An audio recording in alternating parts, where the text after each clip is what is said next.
साधना रुलकड जुन्नरहून belong करते. सुरुवातीला जेव्हा माझ्या बहिणीला कॅन्सरचं मला डॉक्टरकडनं कळालं तर मी खूप घाबरले होते की आता परिस्थिती नाहीये आणि आता एवढा खर्च म्हणजे कॅन्सर म्हटल्यावर सगळेच घाबरतात तर कसं होणार.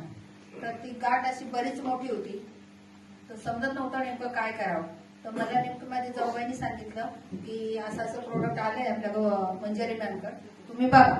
तुम्ही लगेच ते फास्ट तिला पाठवलं आणि तिला ते चालू करायला लावलं. ऍक्च्युली हल्ली आता त्या गोष्टीला 5 महिने झाले असतील. तिला ते घ्यायला लावलं आणि तिला केमो पण सुरुवात केली आम्ही आणि आळंदीलाच केमो झाले. केमो करता करता हा ज्यूस घेतला पण तिला बाकीचं कुठल्याही एखाद गोळी वगैरे काही द्यावी लागली नाही. आणि आता तिचा पेट स्कॅन केलाय तर रिझल्ट मध्ये तर गाठ कुठे लागत नाहीये. अजून डॉक्टरचे मला रिपोर्ट घ्यायचे पण आजच मला ते कळालं की तिला गाठ कुठे लागत नाही. चांगली बटाटे इतकीशी मोठी सारी गाठ होती आणि ती वर छातीवर सरकलेली होती. 2nd लेवलचा कॅन्सर होता तो. आता ऐका तिच्याकडनं बोल थोडंसं बोल आणि कसं वाटत होतं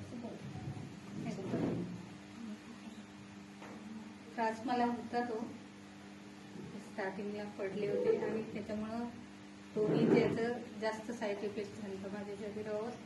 ज्यावेळेस रिपोर्ट केले त्यावेळेस ते उघडीस आलं की मला कॅन्सर झालेलं आहे आणि आता त्यातून पूर्णतः बरी झाल्यासारखंच.